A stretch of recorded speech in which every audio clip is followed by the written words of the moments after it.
Hello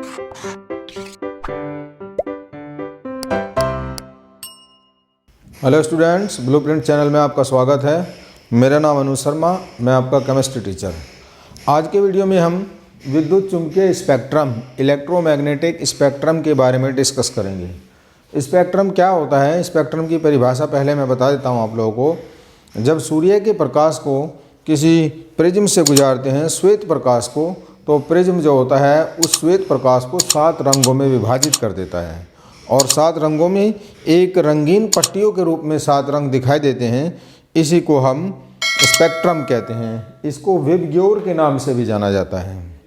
जैसा कि आपने 10th क्लास में पढ़ा होगा, इंद्रधनुष का बनना क्या होता है, इंद्रधनुष कैसे बनता है, वो वही स्पेक्ट्रम होता है। उसको हम विबग्योर के नाम से जानते हैं। V for violet, I for indigo, B for blue, G for green, Y for yellow, O for orange और R फॉर रेड। तो इस तरीके से इस पूरे स्पेक्ट्रम को हमने किरणों के रूप में एक सारणी के द्वारा समझेंगे। यहाँ पर ये किरणें दी हुई हैं। स्पेक्ट्रम के अंदर कौन कौन सी किरणें होती हैं, यहाँ पर मैंने इनकी वेवलेंथ, तरंग दैर्ध्य कोई माप बताई हुई है, जिसको हमने नैनोमीटर के अंदर लिया हुआ है। और यहाँ पर आवर्ती हर्ट्ज के अंदर ली हुई है। कौन कौन सी तरंगें होती हैं, उनकी क्या वेवलेंथ होती है, क्या तरंग दैर्ध्य होती है और क्या आवर्ती होती है। तो सबसे पहले कॉस्मिक किरणें आती हैं, गामा किरणें, एक्स किरणें, पराबैंगनी, दृश्य क्षेत्र, निकट अवरक्त किरणें, दूर अवरक्त किरणें, माइक्रो तरंग और रेडियो तरंगे। अब इस दृश्य क्षेत्र को हमने स्पेक्ट्रम के अंदर बांटा हुआ है। ये दृश्य क्षेत्र की जो किरणें होती हैं ये हमें दिखाई देती हैं। बाकी इसके अलावा जितनी भी किरणें होती हैं ये हमें नहीं दिखाई देती हैं, क्योंकि इनका तरंग दैर्ध्य बहुत छोटा होता है और इनकी जो आवृत्ति होती है वो बहुत ज़्यादा होती है। ये मानव नेत्र के द्वारा देखी नहीं जा सकती हैं।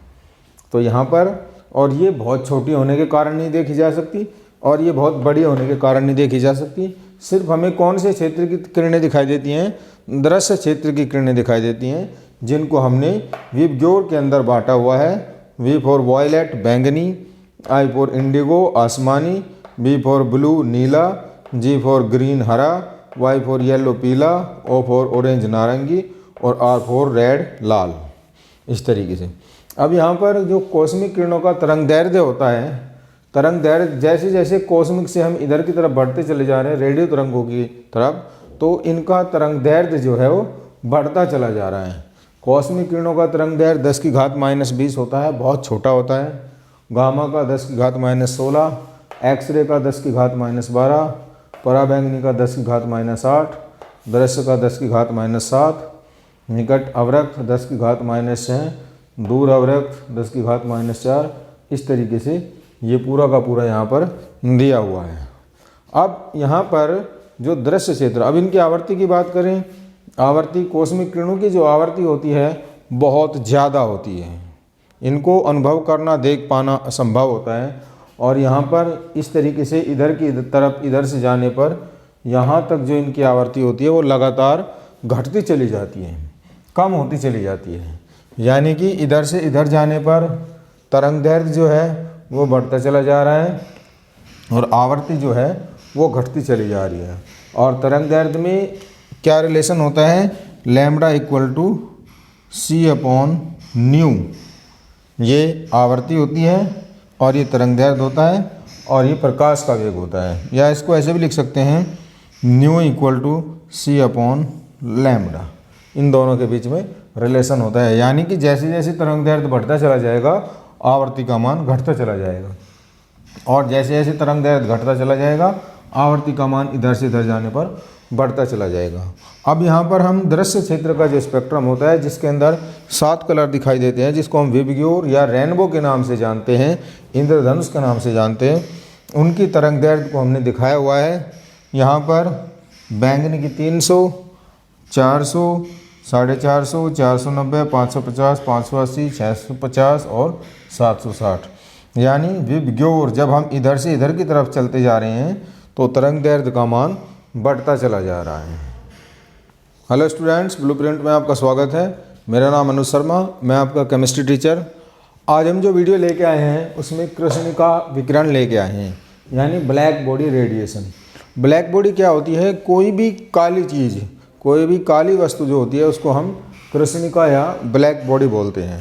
अब ये ऊर्जा को उत्सर्जित करती है या अवशोषित करती है, उसी के आधार पर हमें ये सारी चीज़ें स्टडी करनी है।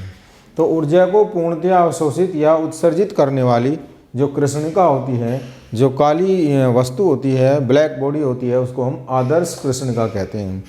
आदर्श कृष्णिका क्या होती है? जो ऊर्जा को पूर्णतया अवशोषित करती है एवं उत्सर्जित करती है, उसको हम आदर्श कृष्णिका कहते हैं। जब इस कृष्णिका को, इस काली वस्तु को, इस ब्लैक बॉडी को गर्म करते हैं तो वो लाल रंग में परिवर्तित हो जाती है। विद्युत चुंबकीय विकिरण की ऊर्जा जो होती है उसकी तीव्रता के समानुपाती होती है, अर्थात आयाम के वर्ग के समानुपाती होती है एवं उसकी आवर्ती एवं तरंगदैर्ध्य पर निर्भर नहीं करती है। अब प्लैंक के क्वांटम सिद्धांत के आधार पर कृष्णा विकिरण की 2 व्याख्याएं उसने दी हैं। अपने प्रयोगों से प्लैंक ने देखा, कितने ऑब्जर्वेशन किए उन्होंने, 2 प्रेक्षण दिए। पहला, गर्म पिंड से विकिरण ऊर्जा का उत्सर्जन, इसको हम कृष्णिका विकिरण कहते हैं। और दूसरा पॉइंट था, जब धातु की सतह से विकिरण के टकराने पर इलेक्ट्रॉन निकलते हैं तो इस निकलने वाले प्रभाव को बोलते हैं प्रकाश विद्युत प्रभाव, यानी फोटो इलेक्ट्रिक इफेक्ट। इसकी चर्चा और इसके न्यूमेरिकल मैं भी आगे के वीडियो में कराऊंगा आप लोगों को। अब प्लैंक ने क्वांटम सिद्धांत दिया था। साइंटिस्ट प्लैंक थे, इन्होंने 1900 ईस्वी में अपना क्वांटम सिद्धांत दिया था, जिसको हम प्लैंक का क्वांटम सिद्धांत के नाम से जानते हैं। इसमें विकिरित ऊर्जा जो होती है सतत रूप से उत्सर्जित अथवा अवशोषित नहीं हो सकती है। इसका उत्सर्जन या अवशोषण छोटे छोटे बंडलों के रूप में होता है, जिन्हें हम क्वांटा कहते हैं, और प्रकाश के संदर्भ में इनको फोटोन कहते हैं। जब किसी भी विद्युत चुम्बकीय क्षेत्र के अंदर, किसी भी विद्युत चुम्बकीय विकिरण के अंदर ऊर्जा जो निकलती है, सामान्य रूप से हम ये सोच के चलते हैं कि ऊर्जा जो है लगातार निकलती रहती है, या लगातार उत्सर्जित होती रहती है, या लगातार अवशोषित होती रहती है। लेकिन वास्तव में ऐसा होता नहीं है। होता क्या है कि ये ऊर्जा जो होती है छोटे छोटे बंडलों के रूप में चलती है, अगर जिनको हम क्वांटा कहते हैं। अगर ये प्रकाश के संदर्भ में होती है, यानी कि जो प्रकाश होता है एक स्थान से दूसरे स्थान पर जाता है, वो भी सतत नहीं चलता है, वो भी लगातार नहीं चलता है, वो भी कंटिन्यूअस नहीं चलता है, वो भी छोटे छोटे बंडलों के रूप में, छोटे छोटे पैकेटों के रूप में चलता है, जिनको हम फोटोन कहते हैं। अब ये फोटोन जो होते हैं प्रकाश के वेग से गतिमान होते हैं, और प्रकाश का वेग मैंने आपको बताया हुआ है 3 × 10⁸ मीटर प्रति सेकंड होता है। अब ये क्वांटा या फोटोन की जो ऊर्जा होती है उसकी आवर्ती के समानुपाती होती है, यानी कि उसकी आवर्ती जितनी ज़्यादा होगी फोटोन या क्वांटा की ऊर्जा भी उतनी ही ज़्यादा होगी। यानी कि ई समानुपाती न्यू, ई बराबर एच न्यू, और न्यू बराबर c/λ होता है। तो न्यू की वैल्यू यहाँ से यहाँ रख देंगे, तो ई बराबर hc/λ। यही प्लैंक की समीकरण होती है, जो कि ऊर्जा में या तरंगदैर्ध्य में या आवर्ती में संबंध बताती है। तो h यहाँ पर प्लैंक नियतांक होता है, जिसका मान 6.626 × 10⁻⁻34 जूल सेकंड होता है। किसी वस्तु द्वारा अवशोषित या उत्सर्जित ऊर्जा की कुल मात्रा इस क्वांटा या फोटॉन के पूर्णांक होती है या बहुगुणक होती है, यानी कि E = NH न्यू।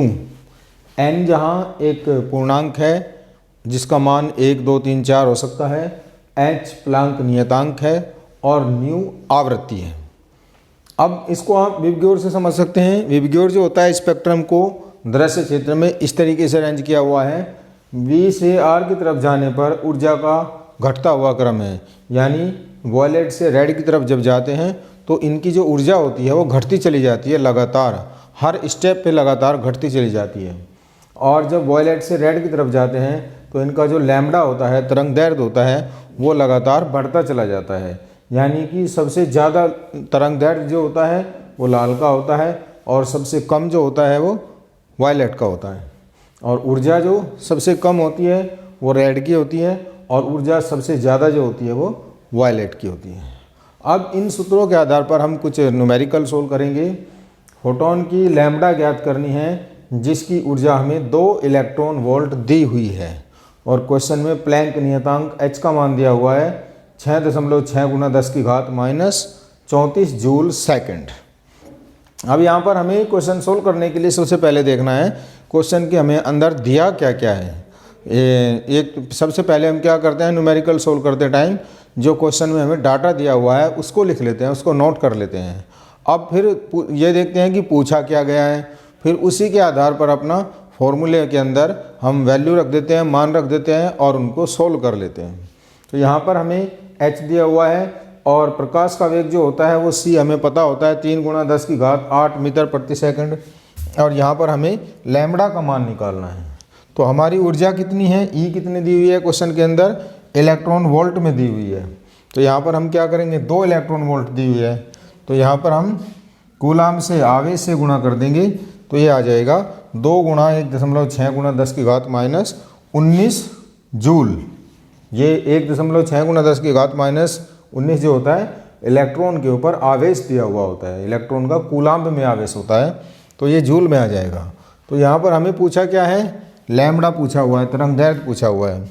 सूत्र हमारा क्या हो गया, E = hc अपॉन लैम्बडा, यानी कि लैम्बडा निकालेंगे तो क्या हो जाएगा, लैम्बडा इधर चला जाएगा, इस तरीके से गुणा करेंगे, E लैम्बडा = hc और लैम्बडा = hc अपॉन E, ये आ जाएगा। यहाँ से हम सभी मान रख देंगे, h का मान रखेंगे, h का मान है 6.6 गुणा 10 की घात माइनस 34 और c यानी प्रकाश का वेग 3 गुणा 10 की घात 8 मीटर प्रति सेकंड, और E का मान ये रख देंगे 2 गुणा 1.6 गुणा 10 की घात माइनस 19। इस तरीके से इनको सोल्व कर लेंगे तो 10 की घात माइनस 19 ऊपर चली जाएंगी, प्लस की हो जाएंगी, 19 और 8 27, ये प्लस की हो जाएंगी और 34 होगी माइनस की, और ये कट जाएगा 2 3.3, यानी कि 3.3 गुणा 3/1.6। तो ये 19 को जब ऊपर ले जाओगे आप प्लस की हो जाएंगी, 19 और 8 27 और माइनस की 34 और प्लस की 27, तो कितना बच गया, माइनस की 7 बच गई। ऊपर जो पावर बच गई 10 की घात माइनस की 7, दशमलव से दशमलव कट गया। तो इस तरीके से जब इसको सोल्व करेंगे तो ये हमारा आ जाएगा 62.062 गुणा 10 की घात माइनस 8 मीटर आ जाएगा वेवलेंथ, तरंगदैर्घ्य का मान। इसको एंगस्ट्रो में ले लेंगे तो ये हो जाएगा 6206 एंगस्ट्रो। इस तरीके से हम क्वेश्चन सोल्व कर सकते हैं। न्यूमेरिकल क्वेश्चन के अंदर कैलकुलेशन थोड़ा ध्यान से करना होता है। इसकी जो हम गुणा भाग करेंगे, दशमलव को कहाँ से कहाँ लगाना है, 10 की घात को ऊपर ले जाएंगे, नीचे लाएंगे, तो उससे माइनस और प्लस का ध्यान रखना है। अगला क्वेश्चन है, 100 वाट का एक बल्ब है, 400 नैनोमीटर वाली तरंगदैर्घ्य का प्रकाश उत्सर्जित करता है। बल्ब के द्वारा प्रति सेकंड उत्सर्जित फोटोनों की संख्या ज्ञात करनी है। तो यहाँ पर हमें क्या दिया हुआ है, बल्ब की शक्ति 100 वाट, यानी कि हम इसको जूल प्रति सेकंड लिख सकते हैं। पावर क्या होती है, W/T, P = W/T, जूल प्रति सेकंड। ये हमें दिया हुआ है क्वेश्चन के अंदर 100 वाट। तो हमें फॉर्मूला क्या लगाना है, E = hν या E = hc upon lambda. h का मान हमने यहाँ रख दिया 6.6 गुणा 10 की घात माइनस 34 और c का मान 3 गुणा 10 की घात 8। लैम्बडा क्वेश्चन के अंदर दिया हुआ है नैनोमीटर में, इसको मीटर के अंदर चेंज कर लेंगे। 1 नैनोमीटर = 10 की घात माइनस 9 मीटर होता है। तो 400 गुणा 10 की घात माइनस 9, तो इसको सोल्व कर लेंगे तो आ जाएगा 4.9 गुणा 10 की घात माइनस 18 जूल। ये हमारी एनर्जी आ गई, ऊर्जा का मान आ गया। अब हमें निकालना है उत्सर्जित फोटोनों की संख्या। पावर हमें कितनी दी हुई है, 100 वाट। हमारे पास ऊर्जा कितनी आई है, 4.9 गुणा 10 की घात माइनस 18। तो 100/4.9 गुणा 10 की घात माइनस 18, इसको सोल्व कर लेंगे, 2 गुणा 10 की घात 20 प्रति सेकंड फोटोन निकलेंगे। 242 नैनोमीटर तरंगदैर्घ्य वाले विद्युत चुम्बकीय विकिरण की ऊर्जा ज्ञात करें।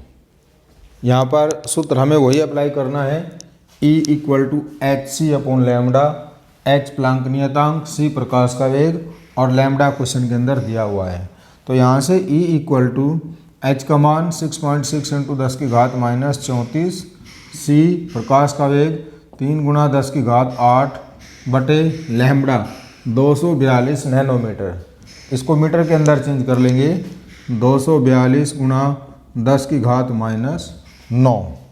इस तरीके से इसको सोल्व करेंगे, 10⁻9 को ऊपर ले जाएंगे तो ये प्लस हो जाएगा और फाइनली इसको सोल्व करके आंसर जो आएगा 8.21 × 10⁻19 जूल आएगा। तो ये ऊर्जा किसकी आ गई? 242 नैनोमीटर वाले विद्युत चुंबकीय विकिरण की। अगला क्वेश्चन, 5 × 10⁻14 हर्ट्ज आवृत्ति वाले विकिरण के 1 मोल की ऊर्जा ज्ञात करें। तो यहाँ पर आवृत्ति दी हुई है, फॉर्मूला हमें क्या लगाना है? E = hν।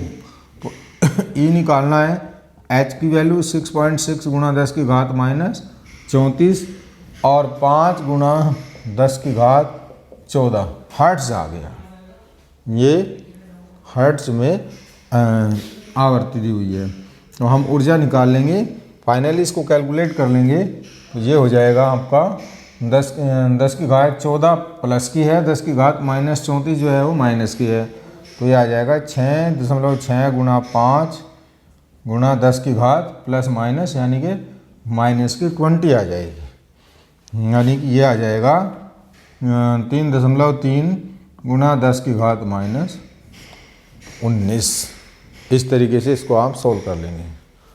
अब यहाँ पर पूछा है 1 मोल की ऊर्जा, और हमें पता है कि किसी भी पदार्थ के 1 मोल के अंदर जो टोटल पार्टिकल होते हैं वो 6.023 × 10⁻23 होते हैं, अवोगाड्रो संख्या के बराबर। तो 1 मोल की ऊर्जा निकालने के लिए 3.3 × 10⁻19 × 6.023 × 10⁻23 होते हैं। तो इसको सोल्व कर लेंगे। यहाँ पर जो फाइनल आंसर आएगा 199 किलो जूल आ जाएगा। तो बच्चों, अगर आपको ये वीडियो हमारा पसंद आया तो इसको लाइक ज़रूर करें, हमारे चैनल को ज़्यादा से ज़्यादा शेयर और सब्सक्राइब करें। अगले वीडियो में अगला टॉपिक जल्दी लेके आएंगे।